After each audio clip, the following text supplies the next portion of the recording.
Hi friends, please subscribe to Amravati Media and press the bell icon for more latest updates.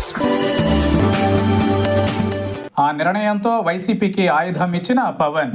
సాంప్రదాయ రాజకీయాలు అంటే జనాలకు వెగటు. ఎందుకంటే అందులో అంతా పాత చింతకాయ ఉంటుంది. వారసత్వంతో కూడిన రాజకీయాలతో పాటు కుటుంబ పార్టీల రాజ్యం నడుస్తుంది.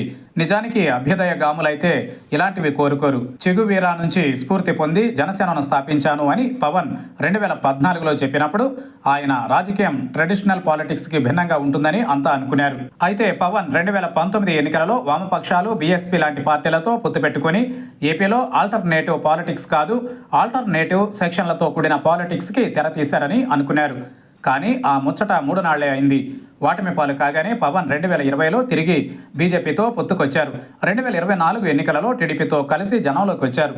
ఈ రెండు పార్టీలను 2017 నుంచి 2019 దాకా తాను తీవ్రంగా విమర్శించాను అన్నది కూడా ఆయన చాలా కన్వీనియంట్గా మరిచిపోయారని అంటున్నారు.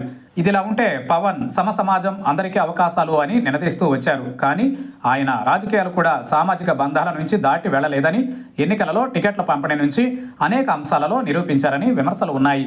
ఇక మంత్రి పదవులు చూస్తే జనసేనకు 3 ఉంటే అందులో 2 ఒకే సామాజిక వర్గానికి చెందిన వారే ఉన్నారు. ఇప్పుడు నాగబాబుని మంత్రిగా తీసుకుంటారని అంటున్నారు. అదే కనుక జరిగితే ఒకే సామాజిక వర్గానికి చెందిన వారు 3 అవుతారు. పైగా వారసత్వ రాజకీయాలకు తావు ఇచ్చినట్లు అవుతుంది. దీని మీద అప్పుడే వైసీపీ సీనియర్ నేత అంబటి రాంబాబు కామెంట్స్ కూడా చేశారు. అన్నదమ్ములు, తండ్రి కొడుకుల కూటమి ప్రభుత్వం అని కామెంట్స్ చేశారు. అంటే చంద్రబాబు, నారా లోకేష్, అలాగే పవన్, నాగబాబులను ఉద్దేశించి ఆయన ఈ కామెంట్స్ చేశారు.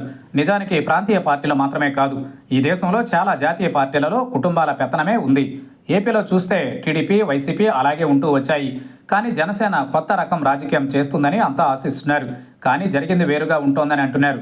జనసేనకు 4వ మంత్రి పదవి బీసీలకు ఇచ్చి ఉంటే ఆ పార్టీకి మరింత వన్య చేకూరుతుందని అంటున్నారు.